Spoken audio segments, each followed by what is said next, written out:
Es un gusto compartir con ustedes este jueves de Acción Popular, hoy 21 de mayo del año 2015. Hoy sí, ¿no, verdad? Hoy estoy en línea, hoy estoy al día.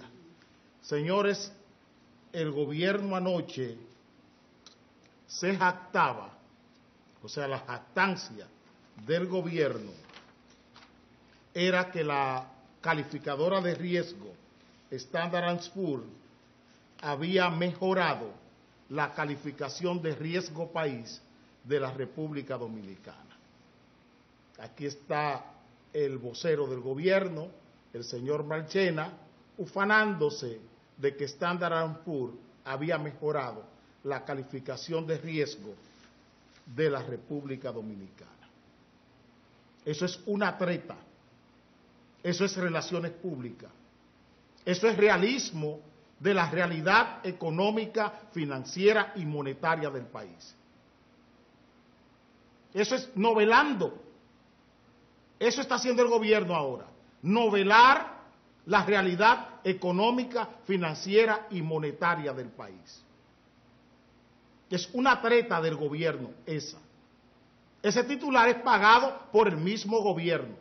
Esas empresas calificadoras de riesgo son las mismas empresas calificadoras de riesgo que le dijeron al mundo en el año 2008 que Grecia estaba en su mejor momento, que Portugal estaba en su mejor momento, que Irlanda estaba en su mejor momento, que Estados Unidos estaba en su mejor momento. Esas calificadoras de riesgo. ¿Para qué se le publica a ustedes esa noticia? Esa noticia se publica y se hace un gran despliegue de relaciones públicas, de publicidad y de propaganda con esto para justificar la enorme deuda irresponsable que ha pactado, que ha acordado este gobierno en 32 meses. Como no pueden explicar los cerca de 18,000 millones de dólares con que han endeudado el país en los últimos 32 meses, se inventan esta mejora en la calificación de riesgo. Esas calificadoras fueron las mismas. Miren lo que dice Joseph Stiglitz, Nobel de Economía, uno de los economistas míos de cabecera. Hoy, con relación a Grecia, Joseph Stiglitz dice la salida de Grecia, o sea, de la zona euro, sería, tomarlo más cerca, por favor, Albert, realmente grave para Europa.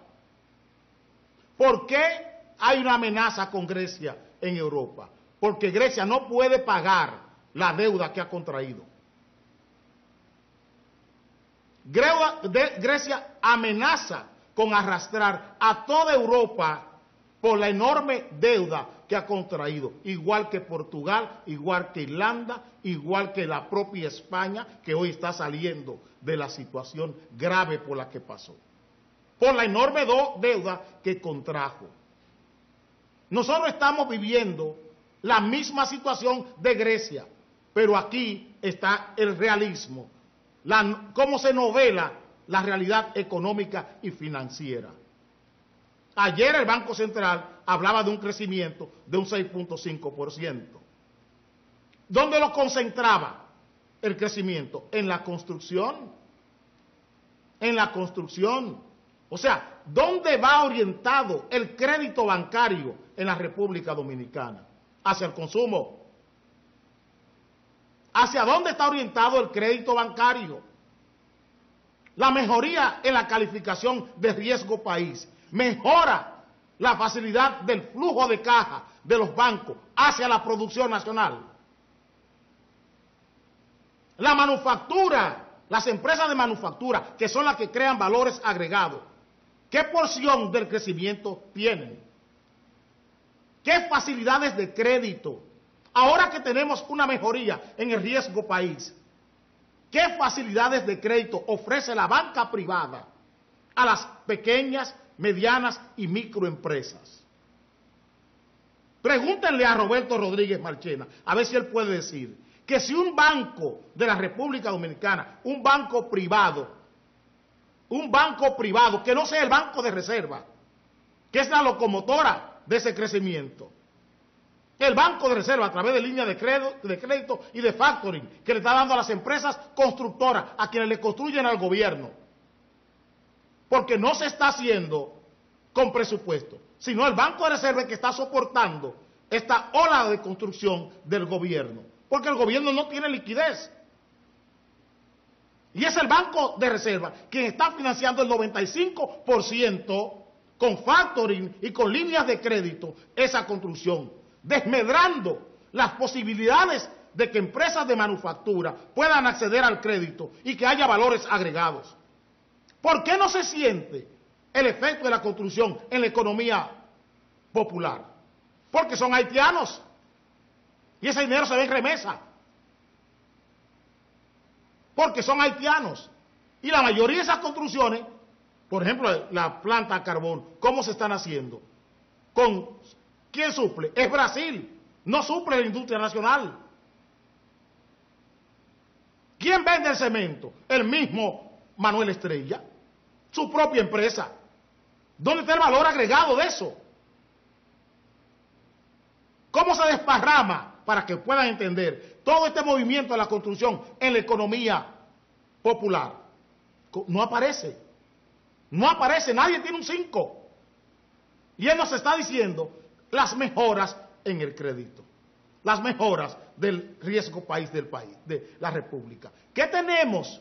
Esos mismos bancos, los dueños de esas calificadoras de riesgo, porque esas calificadoras de riesgo son alicates, son pinzas de los grandes bancos del mundo. 5 de esos bancos del mundo acaban de ser condenados en Estados Unidos con 5.700 millones de dólares en multa. ¿Por qué? Por manipular la tasa de cambio y las tasas de interés. 5 de los grandes bancos del mundo condenados ayer o antes de ayer en Estados Unidos al pago de multas por 5.700 millones de dólares. Los mismos dueños de Moody, de Standard & Poor's, de esas empresas calificadoras, los mismos dueños. Porque ¿qué hacen los bancos? Esos bancos multinacionales, los que manejan estos stocks de deuda de los gobiernos, que usan esas calificadoras para ponerle un bobo a los países, a los ciudadanos, para que acepten como bueno y válido las políticas aberradas como la que estamos viviendo, este endeudamiento aberrante que está viviendo la República Dominicana. Miren lo que está pasando. Hoy también, ¿con quién? Con Mastercard, la empresa de tarjeta de crédito. Miren lo que está pasando. Eso es Moody, eso es Standard & Poor's. Mastercard está siendo controlada. ¿Por qué? Por el manejo irregular de las tasas de interés que está usando en Europa. La empresa que tenemos aquí con tarjetas de crédito. Pero ¿dónde están esos controles en la República Dominicana? Son inexistentes. Son inexistentes.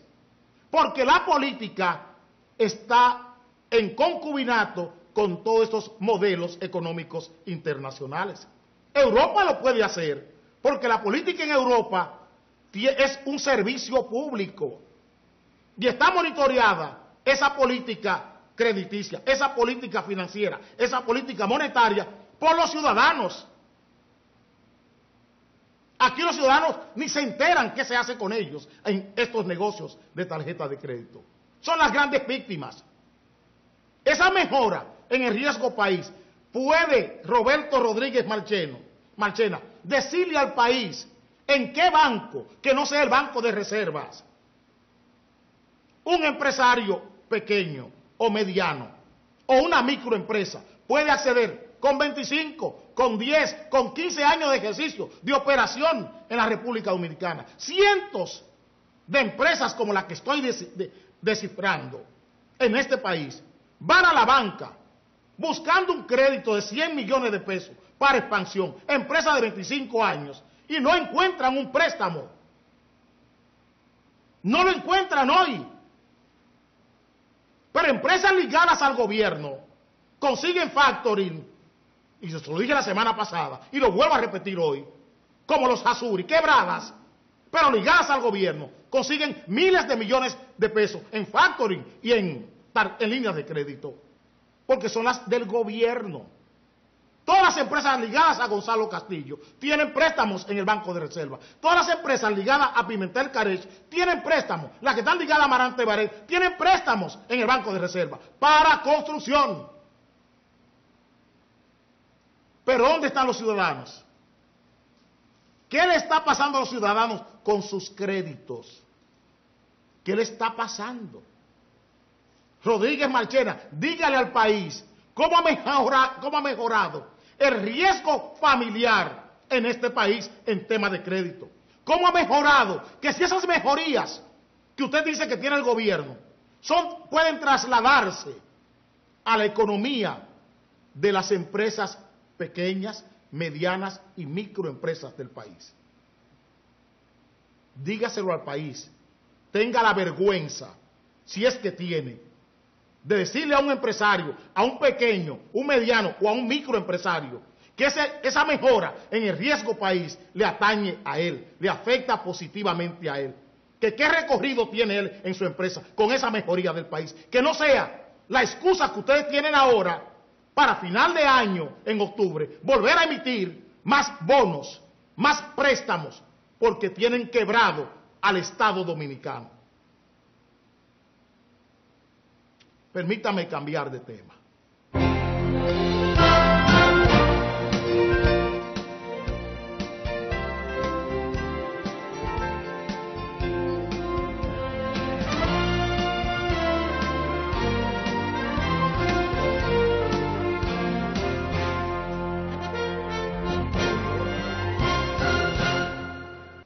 Tenemos en la prensa dominicana, al igual que en la política, un déficit dialéctico en el discurso.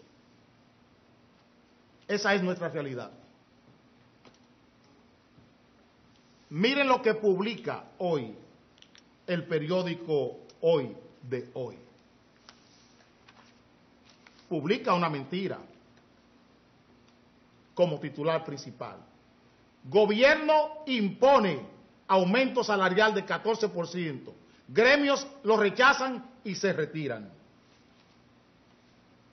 Ayer pincelamos este tema en la mañana y en la tarde lo tratamos a profundidad. Volvemos a llover sobre mojado. Porque ese déficit en el discurso, en la dialéctica dominicana, también está en la política. Vimos a Humberto Salazar decir que organismos de inteligencia del gobierno estaban investigando la vida privada de 20 dirigentes del PLD ligados a Leonel Fernández. En primera plana del mismo periódico, eso fue antes de ayer. O sea, tenemos un déficit dialéctico en el país, en la dialéctica del país. ¿Qué pasó en el Comité Nacional de Salario? ¿Qué pasó? Nosotros hemos estado tratando este tema. Y el aumento que ha resultado está muy cerca de lo que nosotros propusimos en esta mesa. Y apoyamos esa decisión. Pero no lo impuso el gobierno. Es que los empresarios retiraron una de sus demandas, que era la reclasificación, para que se pudiera armonizar el tope final de aumento. Cuando se armoniza el tope final de aumento, los trabajadores, como no están dispuestos a dialogar, sacan de la quistera como un vago que ese aumento de 14% tenga un efecto retroactivo de 6 meses.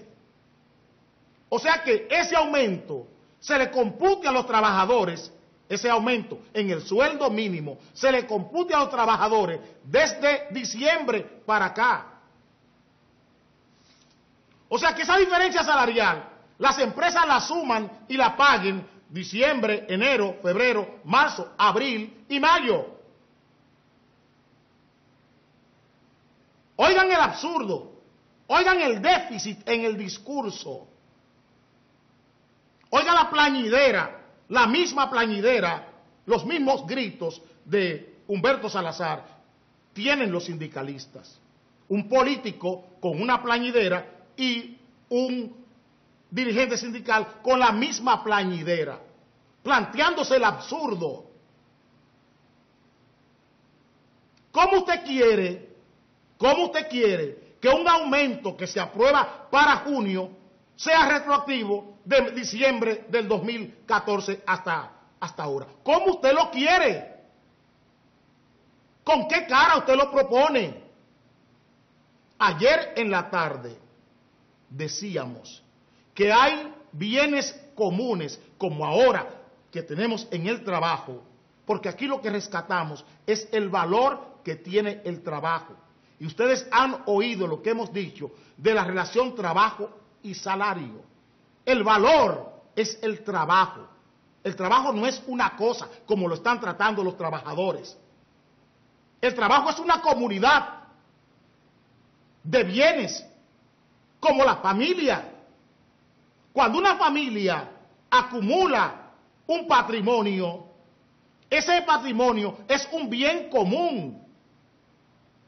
Pero si un miembro de la familia decide llamar a los otros miembros de la familia, yo quiero mi parte, eso será bueno para él, pero pone en riesgo el patrimonio común de los demás. El trabajo es una comunidad. El trabajo es una comunidad.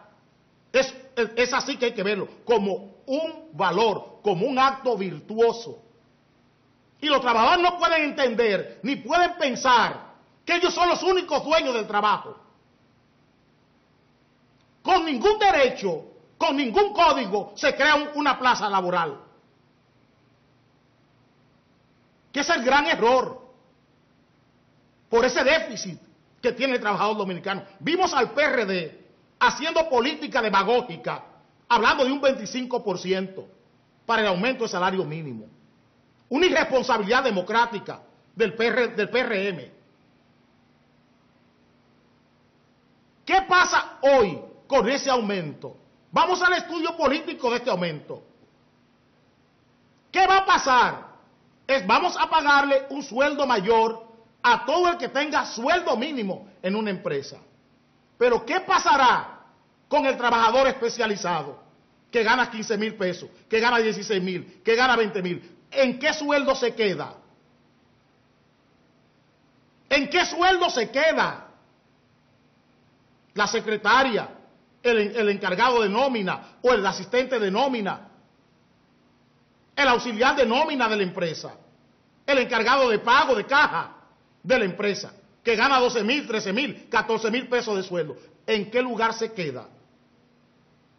El mensajero tiene aumento, pero la otra cadena salarial, los otros cargos en la empresa, ¿con qué sueldo se quedan?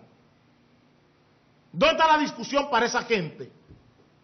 El gobierno no tiene autoridad para imponer ningún aumento. Por eso estamos diciendo que esto es un déficit en el discurso. ¿Dónde está el aumento en los empleados públicos? ¿Qué aumento tienen los empleados públicos hoy? Los sueldos mínimos públicos, ¿qué aumento tienen hoy? ¿Quién reivindica esos sueldos, esos salarios mínimos del sector público?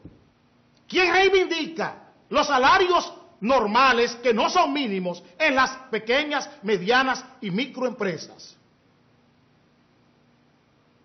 ¿Quién reivindica ahora el que gana 15,000, el que gana 18,000, el que gana 20,000 pesos de sueldo en una empresa, en un banco, en una tienda, la encargada de caja, la cajera de un supermercado? ¿Quién reivindica el salario de la cajera de un supermercado?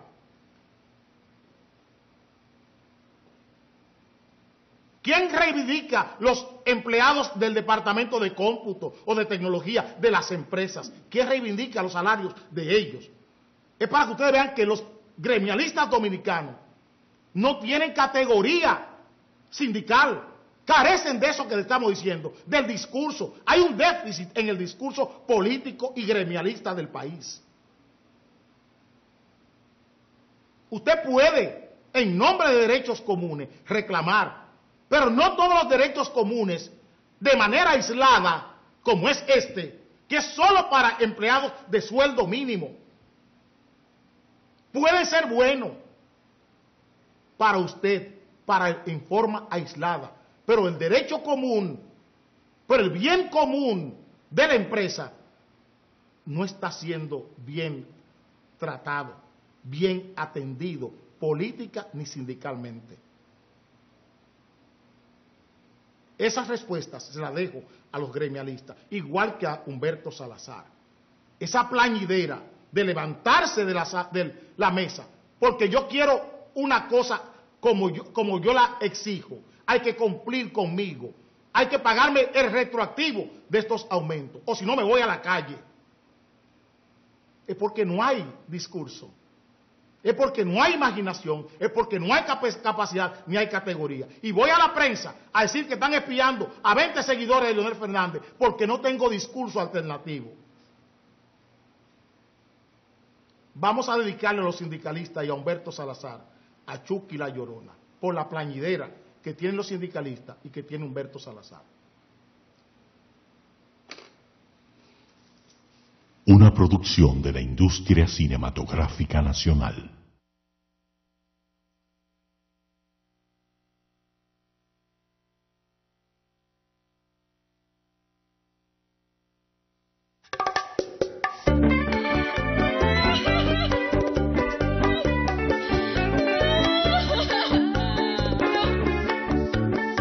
Yo quisiera analizar a través de esta canción el por qué mi confusión de un personaje llorón que le gusta chimosear y del otro mal hablar y a la vez identifica por su forma de llorar.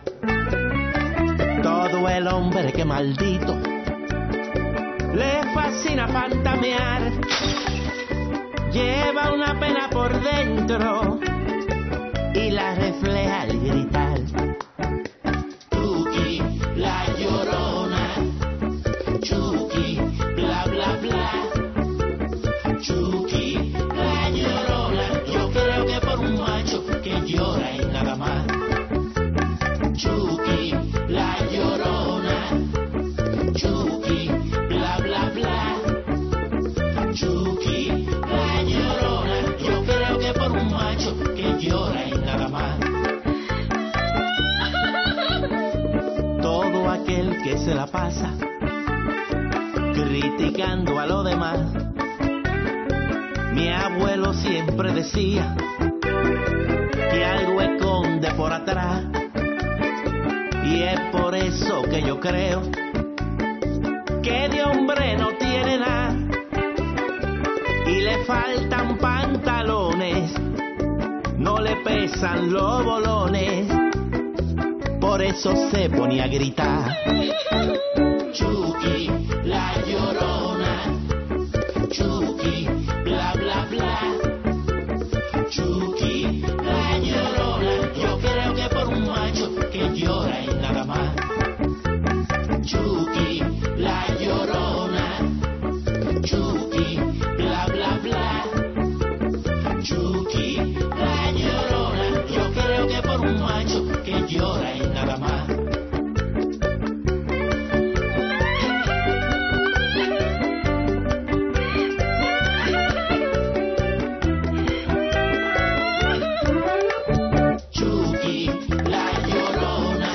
Claro el refajo cuando comienza a gritar, ¡ay Dios!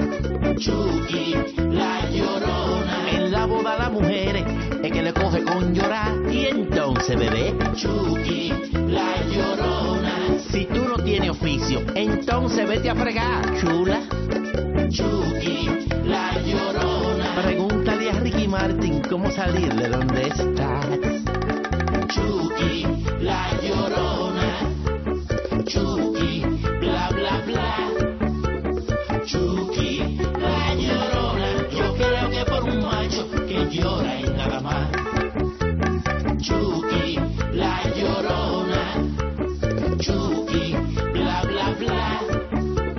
Chucky, la Llorona. Yo creo que por un macho que llora y nada más.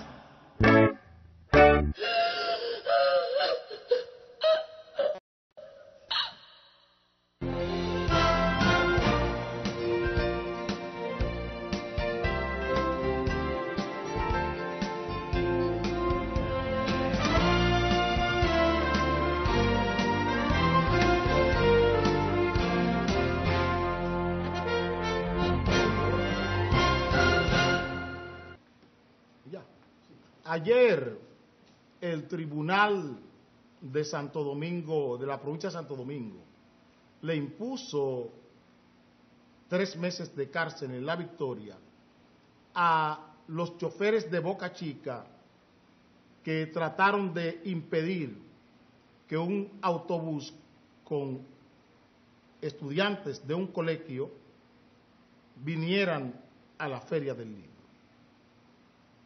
Eso sucedió ayer en la provincia de Santo Domingo. Antes de ayer,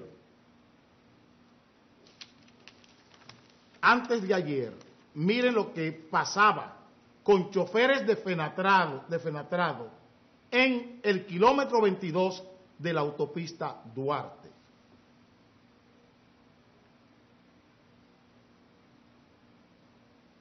Camiones en disputa por carga hacia Haití paralizan el tramo de la autopista Duarte. Ahí hubo cristales de camiones rotos, gomas ponchadas, todo eso. Violencia. Miren la policía negociando con los choferes de camión. Es un desorden, ¿eh? Es un desorden. Miren la policía qué conducta asume donde hay cristales rotos, donde hay gente herida. Lo mismo que pasó en Boca Chica. Miren lo que hace la policía. En Boca Chica, Ahmed estaba negociando con los choferes de Boca Chica. La Ahmed. Negociando con los choferes de Boca Chica. Aquí la Ahmed está negociando con 2 sindicatos de Fenatrado, de la misma confederación, de la misma mafia, de la misma pandilla sindical, que estaban peleando por la carga de la zona franca del 22 de la autopista Duarte que va hacia Haití. Por las cargas. Se enfrentaron, cristales rotos, gomas ponchadas, personas heridas. Lo típico del chofer, del gremio choferil. Eso pasó antes de ayer. Antes de ayer, la policía, por orden del síndico de Nigua, va a desalojar a motoristas que están obstruyendo la vía pública y miren lo que pasa. Esa es la misma policía, ¿eh?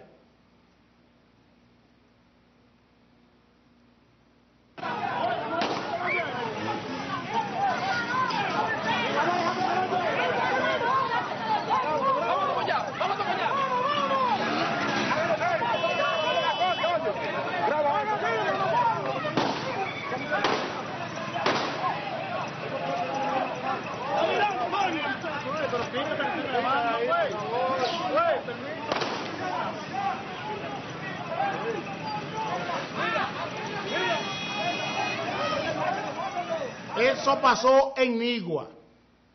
Eso pasó en Nigua. Mire lo que pasó en el tribunal ayer. Lo que pasa en el tribunal ayer, cuando le leen la sentencia a los choferes de Boca Chica. El periodista Rubén Hernández. Ese es el periodista que firmó la acción. Miren cómo le entran al periodista que firmó la acción en el tribunal. En el tribunal. ¿Qué nos está diciendo estas conductas? ¿Qué códigos tenemos para resolver los conflictos? ¿Qué códigos pacíficos tenemos para resolver los conflictos? Una sociedad que carece de códigos pacíficos para resolver conflictos no es una sociedad. No es una sociedad. Miren el doble pespunte, la doble conducta de la Policía Nacional cuando se trata de camioneros donde hay hechos ya consumados. Hay camiones con cristales rotos. Hay personas heridas en este lugar. Vamos a desalojar motoristas y hay que sacar la pistola y comenzar a disparar con la pistola. Pueden conversar con los choferes en Boca Chica, los agentes de AMET.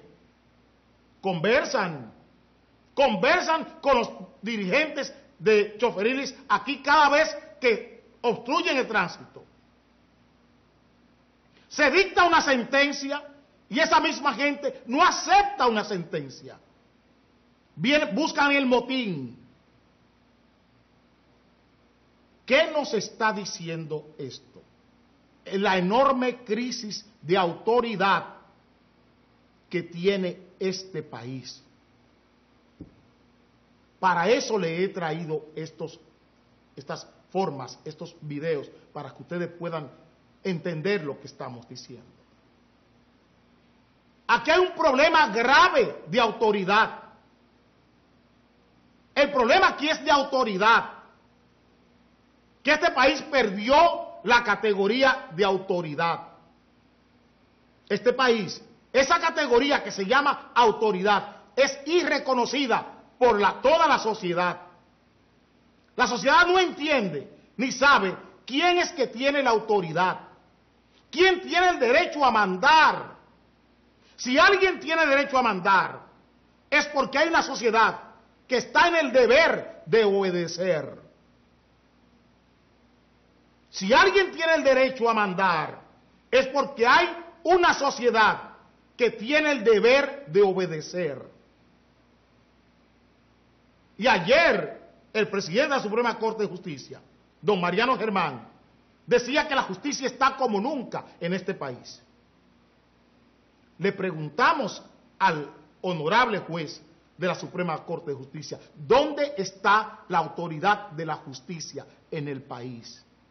¿Quién obedece a la justicia en la República Dominicana? Porque la justicia tiene el riesgo de la injusticia de los agentes violentos, delincuenciales y criminales. Tienen ese ataque, pero tiene también el ataque de la propia injusticia de la justicia. Tiene el riesgo de la propia injusticia de la autoridad penal del país. ¿Quién obedece a la policía? ¿Dónde está la autoridad de la policía? ¿Dónde está la autoridad del Ministerio Público? ¿Dónde está la autoridad de las Fuerzas Armadas del país? ¿Dónde está la autoridad del Ministerio Público? ¿Quién obedece a esa autoridad? ¿Quién obedece? ¿Dónde está la autoridad social? La autoridad educativa, cuando un rector es apedreado en San Francisco de Macorís, como el caso de Mateo Aquino Febrillet. ¿Quién reconoce la autoridad? Preguntamos. ¿Quién la reconoce? ¿Dónde encontramos autoridad debida? La autoridad merecida, el mérito que debe tener la autoridad. ¿Dónde está? Que los reconozcan los demás. ¿Dónde reconocen quienes estamos llamados a obedecer? ¿Dónde reconocemos la autoridad? ¿Es la autoridad un bien mancomunado de la sociedad dominicana? Con estos ejemplos que estamos viendo. Ustedes vieron cómo acoraron a un agente de la policía en Nigua. La gente dándole golpe. La gente dándole golpe a un agente policial. Porque lo están quitando de un lugar que están obstruyendo la vía pública. Y la policía se va a más. Saca pistola y comienza a disparar a mansalva. Sin control. Sin ninguna dirección.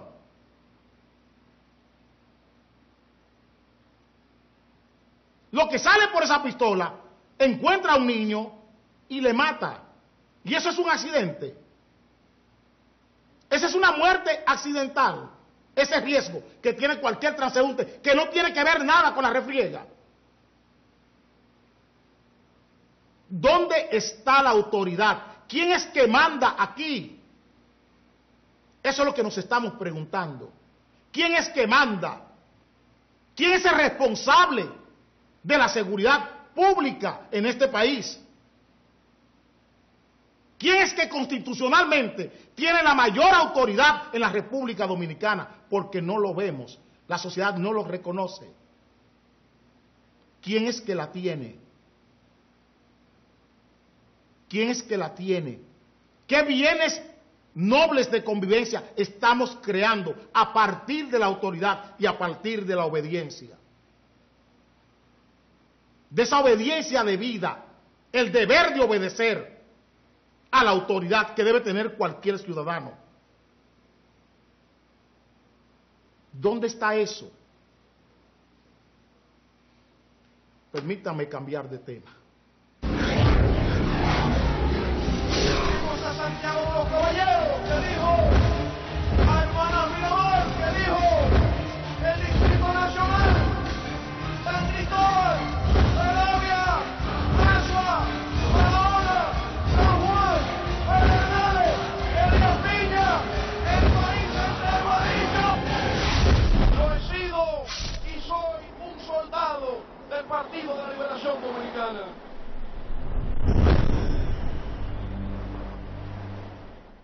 Te lo dije, con Levapen estás como un toro. Levapen te pone bien. Busca tu alegría en la farmacia. Levapen, siempre bien.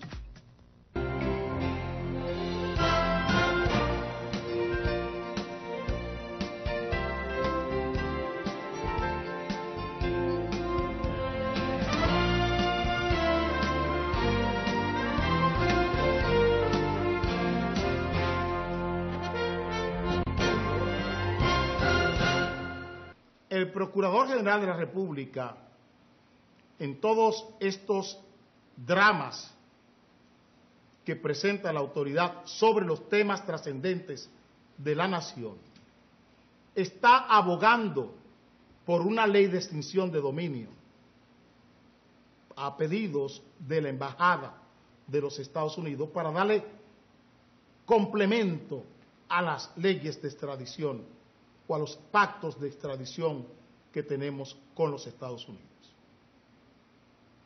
Ayer, en uno de esos eventos que se hacen de balcón, y no que obedecen a las políticas estructurales de una nación, el procurador dijo esto.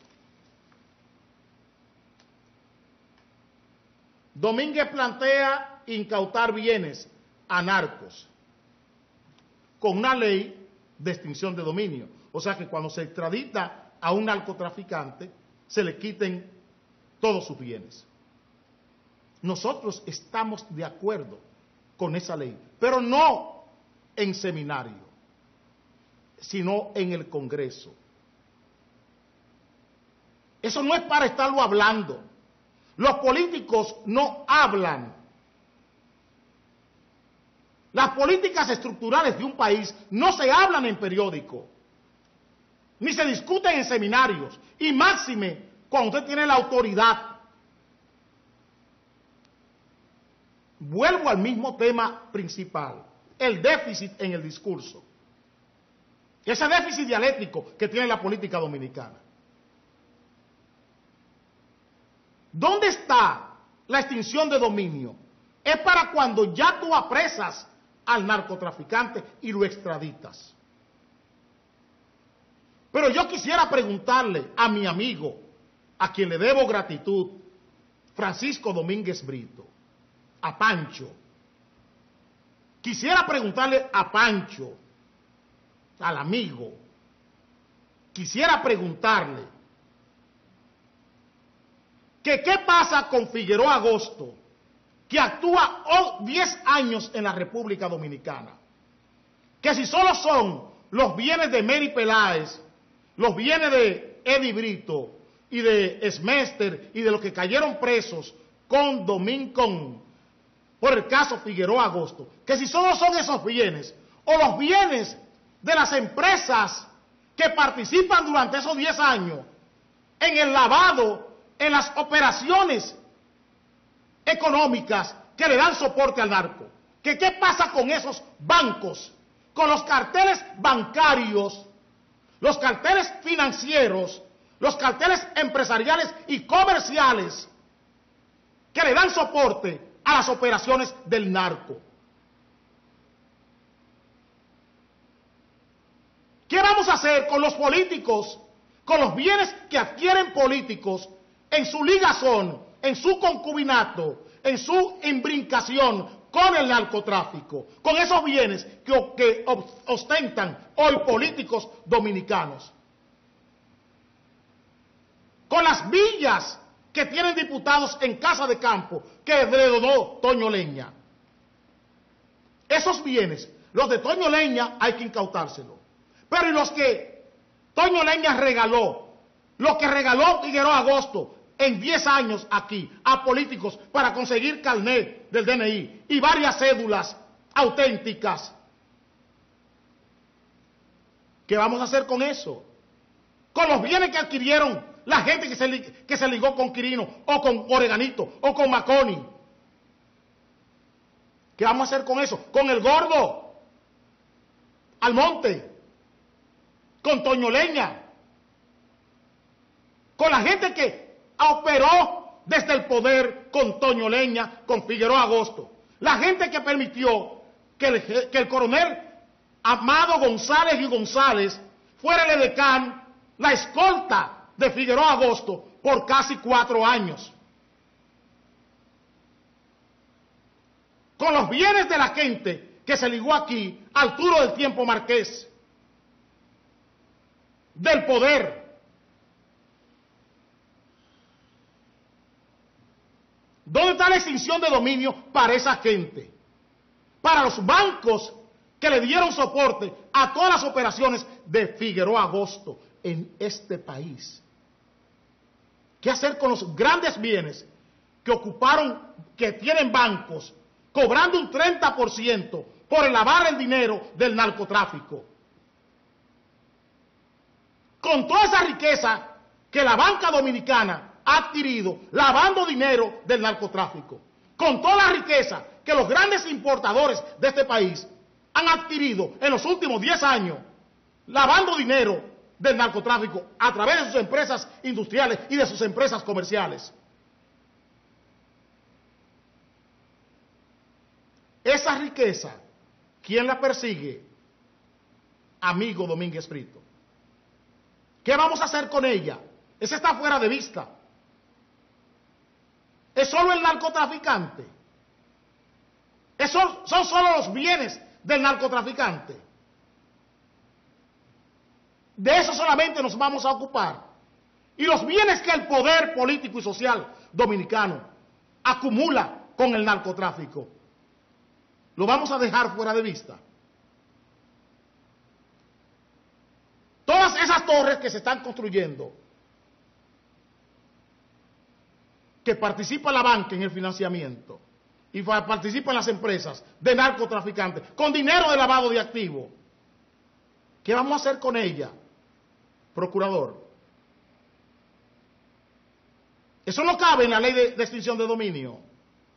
Eso no pueden ser incautados. Las villas que tienen diputados que le donó Toño Leña en La Romana, ¿por qué no las metemos en la extinción de dominio?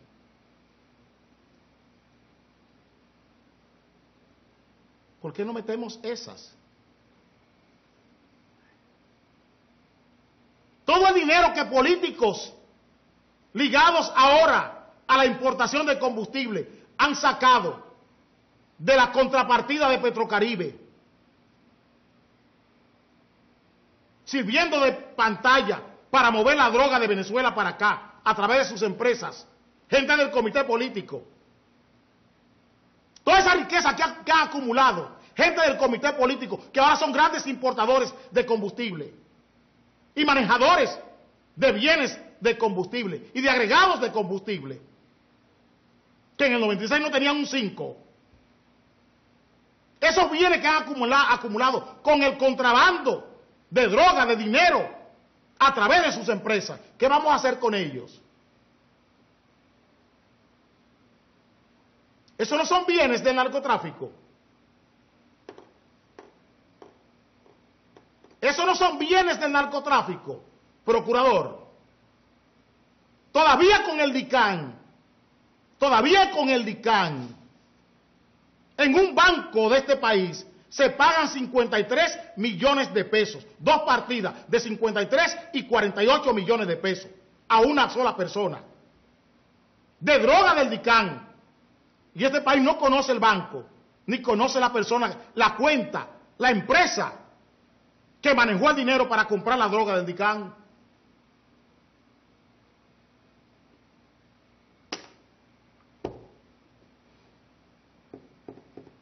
Eso no es dinero del narcotráfico, eso no son bienes del narcotráfico, parece para el procurador. Permítanme cambiar de tema.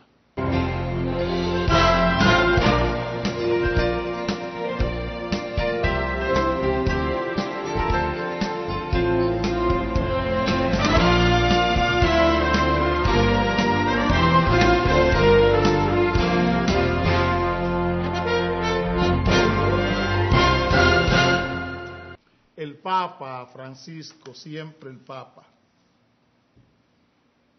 Papa Francisco. El Papa exhorta a padres a ligarse a la educación de sus hijos. Y abajo hay un final estremecedor. Dice, critica que la enseñanza, déjamelo Albert por favor, critica que la enseñanza se deje en manos de los expertos.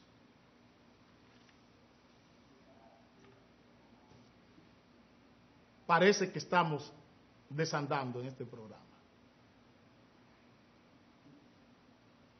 Parece que nosotros desandamos. Eso va directo a todos estos movimientos que se están haciendo desde las políticas internacionales para despojar al padre de la autoridad de la crianza de su hijo.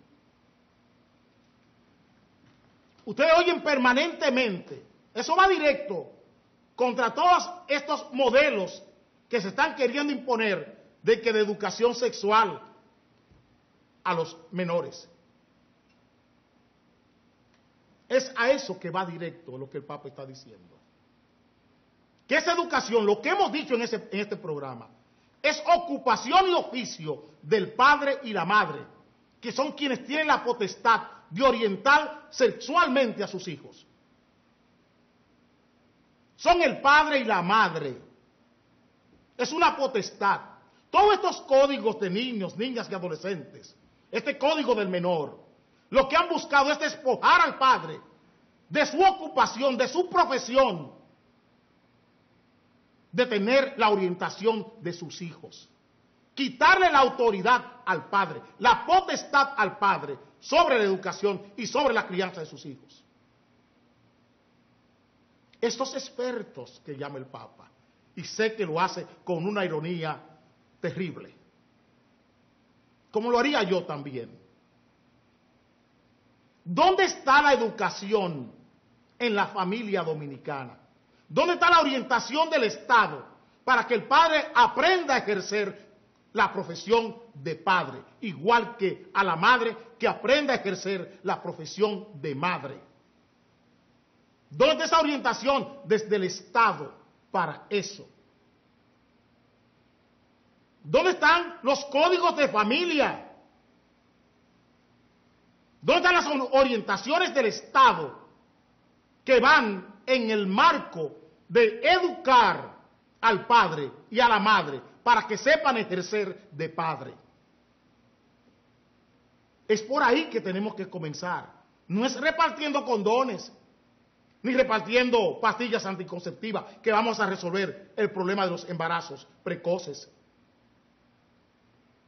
Es dotando al menor, dotando al niño, al preadolescente y al adolescente de las facultades interiores, íntimas, para que sepa ejercer con responsabilidad su sexo. Y eso solo lo pueden hacer los padres. Eso no es facultad de un maestro, ni de un experto, ni de un psicólogo, ni de un orientador escolar. Porque ese orientador, ese psicólogo, ya le puse el ejemplo la semana pasada de un psicólogo que mató por celo a un ingeniero en una cancha de tenis en San Cristóbal. Ya le puse ese ejemplo de un psicólogo que fue y le entró a tiros a un ingeniero porque tenía celo de ese ingeniero con su esposa. Los psicólogos, los orientadores, tienen sus propios afanes, como dice el Eclesiastés. Tienen sus propios problemas y son seres humanos. Y porque usted tenga un título de psicólogo, de psiquiatra, no significa, o un título de orientador, o un título de maestro, no significa que usted está autorizado, y que usted tiene las facultades para orientar a un niño. Eso no sé, hay que buscar los méritos primero. Usted recibe un título, pero esos títulos necesitan que usted tenga una competencia, que usted tenga unos méritos. Y la escuela dominicana carece de esos méritos. Porque en lo que son sus tareas ordinarias, matemática, ciencia, lenguaje, está quemada. Ahora en cosas especiales, como son la conducta sexual de un niño. Ahora en cosas especiales, donde está en juego la conducta social, sexual de un niño, donde no hay métodos, donde no hay currículo, donde no hay programas para ni las personas facultadas, ni con el aprendizaje, ni con la virtud, ni con el entrenamiento para estas clases especiales. Les digo que estoy encantado, igual que Raúl Castro con el Papa. Dice Raúl Castro que él irá a todas las misas que oficie el Papa en Cuba, porque a él lo tiene encantado. Nosotros estamos iguales y reconocemos en él ese hombre de ciencia que es. Esa es la situación. Es por ahí que anda el mundo. Es el déficit de estos tipos de líderes lo que tiene este país y lo que tienen los países del mundo en la convulsión social en que se encuentra hoy. Es la ausencia de ese tipo de visión política. Porque todos estos pronunciamientos del Papa no son pastorales. Son pronunciamientos políticos, como un jefe de Estado. Todo lo que él está haciendo, lo está haciendo como jefe de Estado, no como pastor general de la Iglesia Católica. Es como jefe de Estado. Porque esta declaración enfrenta intereses multinacionales muy grandes. Es que entra en la lógica profética de Ezequiel, de abrirle la boca al mundo, decirle al mundo lo que nadie le quiere decir. Decirle al mundo lo que nadie le quiere decir. Lo que todo el mundo está buscando, excusas. No se puede seguir en este país pensando en educación integral sin los padres. Y lo que más caracteriza a la escuela dominicana es su espalda a la familia. La escuela dominicana está de espalda a la familia. El maestro no tiene la vinculación social y familiar que tenía hace 25 años. Eso se perdió. El maestro no tiene la autoridad merecida en la familia dominicana hoy. Por eso ustedes ven que no hay forma pacífica de resolver ningún conflicto en el país. Porque la gente en este tiempo es que menos habla. La gente se comunica por actos, con acciones, con la fuerza. Porque no está educada. Porque no está educada, ni siquiera doctrinalmente. Vayan a ver lo que son las prédicas de esas iglesias evangélicas. Violencia. ¿Cómo predican los pastores evangélicos? ¿Cómo predican? ¿Dónde está la solemnidad de la prédica, de la profecía? ¿Dónde está esa solemnidad? ¿Dónde está esa cordura? Usted oye a veces un pastor haciendo un sermón o haciendo una homilía, y eso da pena. Cogen estos altavoces y comienzan a amenazar a todo el mundo, como si Dios fuera un asesino. Con el miedo. El arma para predicar es el miedo. Dios te va a castigar, vas para el infierno. Todos esos no que tiene el Éxodo 20 no se convierten en posibilidades, que es lo que deberían ser. Todos los no que tiene el Éxodo 20, o sea, los 10 mandamientos, son posibilidades, no son negatividades. Y la iglesia ha tenido el déficit de poder convertir esos no del Éxodo 20, de los 10 mandamientos, en posibilidades doctrinales para sus propios fieles, que es la pena mayor. No vemos esa teología. La teología de la posibilidad del Antiguo y del Nuevo Testamento no la vemos en la iglesia. Esa teología de las posibilidades que hay en la religión como medio de socialización natural que debe tener el hombre. Y así mismo es la escuela. La escuela dejó de ser la gran empresa socializadora de la sociedad del mundo. Eso dejó de ser la escuela, para convertirse, como le decía ayer, con el tema de las clínicas y de los servicios sanitarios. Los alumnos son clientes, no son estudiantes. Son clientes los alumnos, igual que los pacientes dejaron de ser pacientes para convertirse en clientes del sistema sanitario. Asimismo, los alumnos son ahora clientes del sistema de enseñanza. Me dice Erwin que tengo que separarme de ustedes. Si ustedes quieren seguir sufriendo con este programa, no es una obligación, Nos podemos ver esta tarde a las 5.